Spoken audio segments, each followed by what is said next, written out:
Bismillahirrahmanirrahim. Assalamualaikum warahmatullahi wabarakatuh. Berjumpa lagi dengan Bina Pribadi Islami.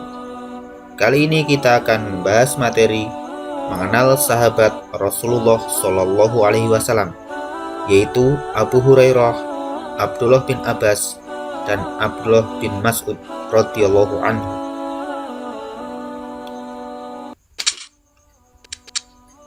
Sahabat Nabi Muhammad Shallallahu Alaihi Wasallam mempunyai hubungan yang sangat erat dengan para sahabat. Setiap hari mereka bersama Rasulullah Shallallahu Alaihi Wasallam mendakwahkan agama Islam. Bagi dunia Islam saat ini, sahabat Nabi berperan penting sebagai jembatan penyampaian hadis. Tanpa sahabat Rasulullah Shallallahu Alaihi Wasallam, kita tidak akan mengenal agama Islam dengan mudah. Oleh karena itu, kita harus lebih mengenal sahabat-sahabat tersebut. Banyak sekali sahabat Rasulullah Shallallahu Alaihi Wasallam yang wajib kita ketahui.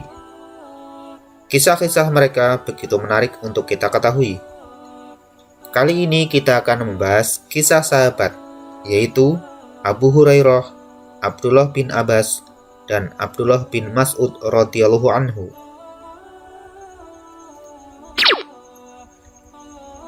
Abu Hurairah radhiyallahu anhu. Abu Hurairah radhiyallahu anhu seorang sahabat yang lahir di daerah Ad-Daus, Yaman. Daerah tersebut mulanya selalu menentang risalah kenabian Muhammad sallallahu alaihi wasallam. Hingga sampai datanglah seorang sahabat bernama Tufail bin Amru Ad-Dausi radhiyallahu anhu yang pernah bertemu Nabi Muhammad sallallahu alaihi wasallam. Tufail bin Amru Ad-Dausi radhiyallahu anhu mengikrarkan Islamnya sebelum hijrah Nabi Muhammad sallallahu alaihi wasallam ke Madinah. Tufail bin Amru Ad-Dausi radhiyallahu anhu yang mendakwahkan Islam kepada kaumnya Ad-Daus. Namun, tidak ada dari kota Ad-Daus yang menerima Islam, kecuali satu orang, yaitu Abu Hurairah radhiyallahu anhu. Abu Hurairah radhiyallahu anhu merupakan tamu baru di kota Madinah dan dikenal sebagai seorang sahabat yang sangat miskin. Keputusan ia berhijrah dari Yaman ke tanah Madinah membuatnya kehilangan harta yang ia miliki di Yaman.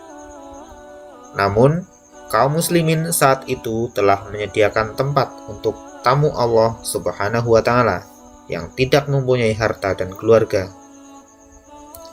Mereka akan ditempatkan di masjid seraya belajar Islam kepada Rasulullah Shallallahu Alaihi Wasallam dan dikenal sebagai Ahlu Sufah. Para Ahlu Sufah mendapatkan makanan jika Rasulullah Shallallahu Alaihi Wasallam mendapatkan makanan. Abu Hurairah radhiyallahu anhu merupakan seorang sahabat yang sangat sabar dengan apa yang Allah berikan. Kemiskinannya membuat ia tidak asing lagi dengan rasa lapar yang selalu hadir hampir di setiap harinya. Ia tidak asing dengan batu yang selalu mengikat perutnya. Bahkan, ia pernah mengatakan, "Aku pernah merasakan lapar sampai aku ingin pingsan.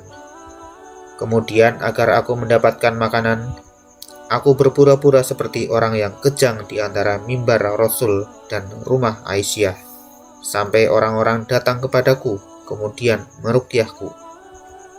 Aku langsung mengangkat kepalaku, lalu aku katakan, 'Ini bukan seperti kalian lihat, kejang karena kesurupan, namun aku begini karena lapar.'" Berikutnya adalah kisah Abdullah bin Abbas radhiyallahu anhu. Abdullah bin Abbas radhiyallahu anhu dikenal sebagai tinta umat. Di masanya, kecerdasan dan kesolehannya tiada yang menandingi. Abdullah bin Abbas radhiyallahu anhu adalah sahabat kelima yang banyak meriwayatkan hadis. Masa kelahirannya, Abdullah bin Abbas lahir 3 tahun sebelum hijrah dan Rasulullah Shallallahu Alaihi Wasallam mendoakannya, "Ya Allah, berilah ia pengertian dalam bidang agama dan berilah ia pengetahuan takwil atau tafsir. Allah Subhanahu wa Ta'ala mengabulkan doa Rasulullah. Tidak heran, di kemudian hari Ibnu Abbas radhiyallahu anhu menjadi orang yang dicari untuk dimintai fatwa penting sesudah Abdullah bin Mas'ud radhiyallahu anhu selama kurang lebih 30 tahun. Ketika Rasulullah SAW meninggal dunia, Abu Abbas radhiyallahu anhu berusia 13 tahun. Pada usia yang sangat muda itu, jika dibandingkan dengan tafsir dan hadis yang telah ia hasilkan, jelas itu merupakan karomah dan kenikmatan yang patut dicemburui oleh setiap muslim di zamannya. Maka, pantaslah ia menjadi imam para ahli tafsir Al-Quran. Para tokoh sahabat pun sering menanyakan mengenai penafsiran Al-Quran kepadanya. Pakar banyak ilmu. Kehebatan ilmu Ibnu Abbas telah banyak diakui, di antaranya sebagai berikut. Diriwayatkan oleh An-Nasa'i tentang Ibnu Abbas yang artinya, dari Ubaidillah bin Abdullah bin Utsbah berkata, tidak pernah aku melihat seorang yang lebih mengerti daripada Ibnu Abbas tentang ilmu hadis Nabi Shallallahu Alaihi Wasallam serta keputusan-keputusan yang dibuat oleh Abu Bakar, Umar, dan Utsman. Dikisahkan dari buku Himpunan Fadilah Amal karya Maulana Muhammad Zakaria Al-Kandahlawi bahwa Abdullah bin Abbas radhiyallahu anhu bercerita, tanyakanlah kepadaku mengenai tafsir Al-Quran. Aku telah menghafalnya sejak kanak-kanak. Di lain riwayat, ia berkata, pada usia 10 tahun, aku sudah sampai juz terakhir dalam menghafal Al-Quran. Hadis riwayat Bukhari. Berikutnya adalah kisah Abdullah bin Mas'ud radhiyallahu anhu. Setelah memeluk Islam, Abdullah bin Mas'ud radhiyallahu anhu mendatangi Rasulullah Shallallahu Alaihi Wasallam dan memohon kepada beliau agar diterima menjadi pelayan beliau. Setelah disetujui oleh Rasulullah Shallallahu Alaihi Wasallam, Abdullah bin Mas'ud radhiyallahu anhu tinggal di rumah Rasulullah. Abdullah bin Mas'ud radhiyallahu anhu senantiasa mendampingi Rasulullah Shallallahu Alaihi Wasallam. Dia membangunkan Rasulullah Shallallahu Alaihi Wasallam untuk sholat bila beliau tertidur, menyediakan air untuk mandi, mengambilkan terompah apabila beliau hendak pergi, dan membenahinya apabila beliau pulang, membawakan tongkat dan siwak beliau, serta menutupkan pintu kamar apabila beliau hendak tidur. Bahkan Rasulullah Shallallahu Alaihi Wasallam mengizinkan Abdullah bin Mas'ud radhiyallahu anhu memasuki kamar beliau jika perlu. Beliau mempercayakan kepadanya hal-hal yang rahasia, tanpa khawatir rahasia tersebut akan terbuka.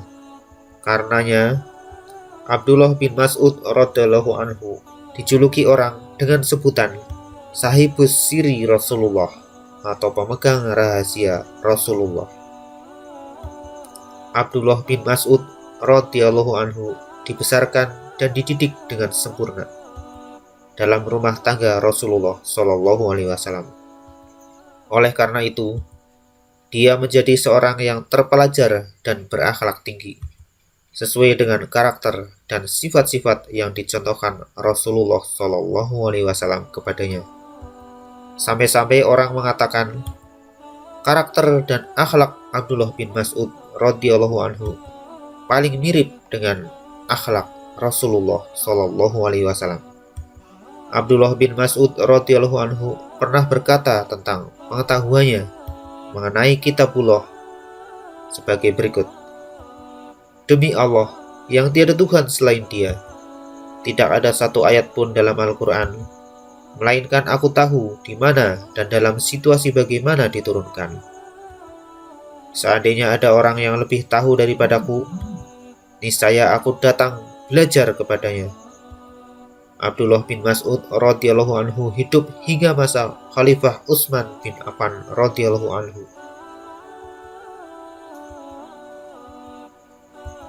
Dalam bahasa Arab, ashab an-Nabi adalah orang-orang yang mengenal dan melihat langsung Nabi Muhammad Shallallahu Alaihi Wasallam, membantu perjuangannya, dan meninggal dalam keadaan muslim. Para sahabat yang utama mempunyai hubungan yang sangat erat dengan Nabi Muhammad Shallallahu Alaihi Wasallam, sebab mereka merupakan penolongnya dan juga merupakan murid dan penerusnya.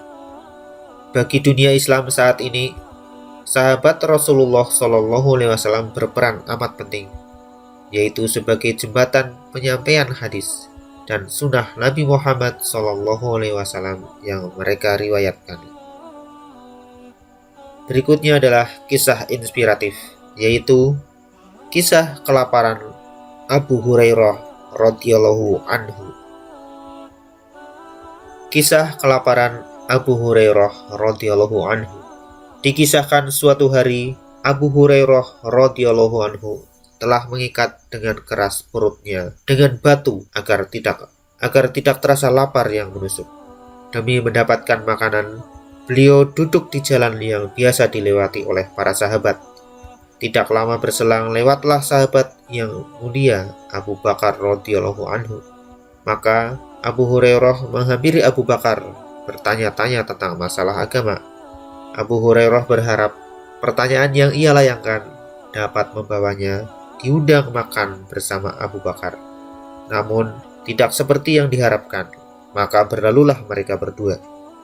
Kemudian lewatlah Al-Faruq Umar bin Khattab radhiyallahu anhu dan berakhir sama seperti lewatnya Abu Bakar radhiyallahu anhu.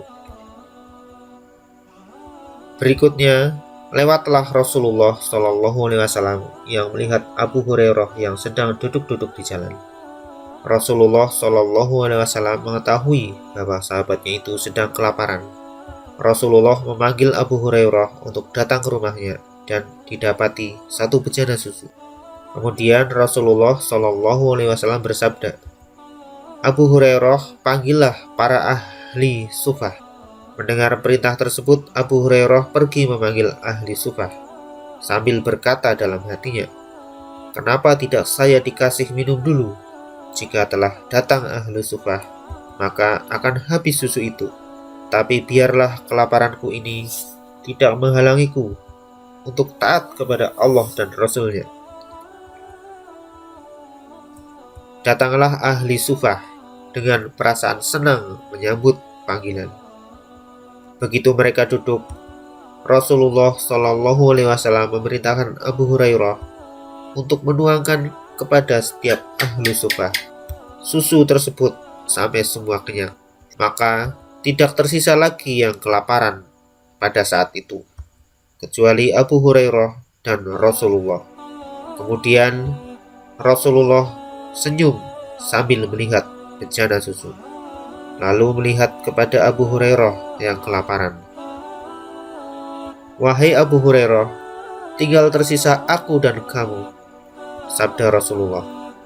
Abu Hurairah menjawab, benar wahai Rasulullah. Rasulullah bersabda, minumlah. Maka Abu Hurairah langsung meminumnya.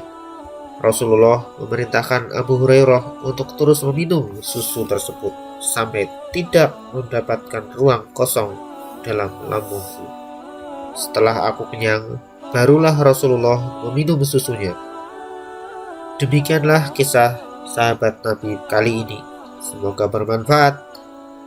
Wassalamualaikum warahmatullahi wabarakatuh.